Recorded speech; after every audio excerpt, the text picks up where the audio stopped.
কি প্রতিদিন কি একই রকম ছোলা খাইতে খাইতে বিরক্ত? এই জন্য আজকে একটা নতুন ছোলার রেসিপি নিয়ে আসছি, সেটা হচ্ছে চিকেন ছোলা উইথ চুই ঝাল। তো চলেন কিভাবে এটা তৈরি করি দেখাই। সরিষার তেলে পেঁয়াজ দিয়ে নিচ্ছি, তো এরপর দিয়ে নিচ্ছি আমরা রসুন বাটা, আদা বাটা এবং জিরা বাটা। এইটার কাঁচা গন্ধ যতক্ষণ না যায় ততক্ষণ আমরা একটু ভালো মতো নেড়ে চেড়ে নেব। তো ভিডিওটা আপনারা কিন্তু সম্পূর্ণ দেখবেন, নাইলে কিন্তু আপনারা পারবেন না, আর না পারলে ওই সময় এসে কমেন্ট করবেন ভাই হয় না বা হ্যানস্যান। তো দিয়ে নিচ্ছি লবণ দিলে পেঁয়াজটা নরম হয়ে যায়। এরপর দিয়ে নিচ্ছি পানি দেওয়ার পরে দিয়ে নিচ্ছি আমরা হলুদের গুঁড়া, মরিচের গুঁড়াটা আপনারা আপনাদের ইচ্ছা মতো দেবেন। দিয়ে নিচ্ছি হচ্ছে আপনার গরম মশলার গুঁড়া। আপনি এটা রাঁধুনিটা ইউজ করতে পারেন, আমরা এটা বাসায় গরম মশলাটা বানাই নিছি। এরপর আমরা মশলাটা সুন্দরভাবে আমরা কষিয়ে নেব। তো মশলা যেন পোড়া না লাগে সেদিকে খেয়াল রাখবেন। দিয়ে নিচ্ছি আমরা চুই ঝাল, এটা হচ্ছে দেশি চুই, আপনারা চাইলে অন্য চুই ইউজ করতে পারেন। দেশি চুইটা হচ্ছে আমাদের নিজেদের গাছের। তো চুই ঝাল অনেকে চেনেন না, তো আমরা দিয়ে নিচ্ছি এই পর্যায়ে চিকেন কিমা। এটা আমরা ব্লেন্ডারে কিমা করে নিয়েছি, আপনারা চাইলে চিকেনের বদলে বিফ ইউজ করতে পারেন, তবে অনেকের হাতের কাছে এই চিকেনটা থাকে, এই জন্য চিকেনটা দিয়েই করা। গরুর যে দাম, সেই জন্য এই চিকেন দিয়েই আপনারা সর্বজনীন আসলে এই রেসিপিটা, এই জন্য আমি চিকেন দিয়েই করতেছি।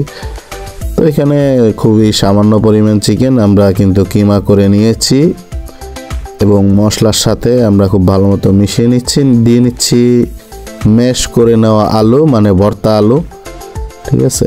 এরপর দিয়ে নিচ্ছি একটা টমেটো, এভাবে কুচি করে নেওয়ার পরে দিয়ে নিচ্ছি কিন্তু চিনি। টমেটো যদি টক হয়ে থাকে এই জন্য চিনি দিয়েছি। এরপর দিচ্ছি পানি, তারপরে দিয়ে নিচ্ছি আমরা আগে থেকে সিদ্ধ করে নেওয়া ছোলা আর আলু। এটা আমরা কিন্তু প্রেসার কুকারে সিদ্ধ করে নিছি, 3টা সিটি দিছি এবং ছোলাটা অবশ্যই আগের দিন রাত্রে কিন্তু আমরা ভিজিয়ে রেখেছিলাম। তো আপনারা যারা আমার ভয়েস শুনতেছেন এবং ভিডিও দেখতেছেন, অবশ্যই আপনারা এই রেসিপিটা বাসায় বানিয়ে কিন্তু আপনারা খেতে পারবেন। আর যারা টানাটানি করবেন ভিডিওটা, তাহলে কিন্তু দেখতে খালি আপনারা দেখেই যাবেন, খাইতে আর পারবেন না।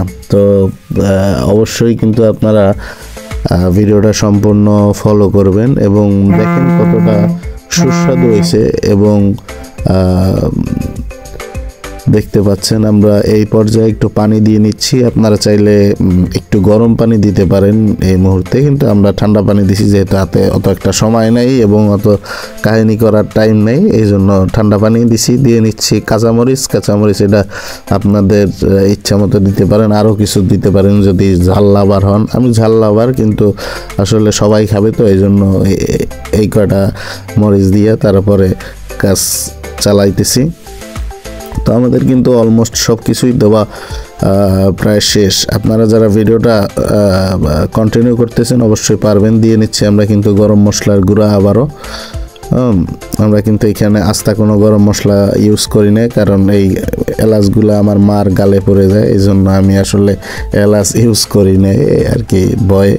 তো যাই হোক, আমরা এই গরম মশলাটা গুঁড়া করে তারপরে কিন্তু দিছি। তো হয়ে গেছে কিন্তু আমাদের এই আনকমন একটা চিকেন চুই ঝালের একটা ছোলা রেসিপি, যেটা হচ্ছে যারা বোরিং হয়ে গেছেন ছোলা খাইতে তারা এই রেসিপিটা আপনারা বাসায় বানায় খাইতে পারেন। এটা খুবই একটা মজাদার একটা রেসিপি। তো দেখা হচ্ছে পরের ভিডিওতে, আপাতত এই পর্যন্তই। আল্লাহ হাফেজ।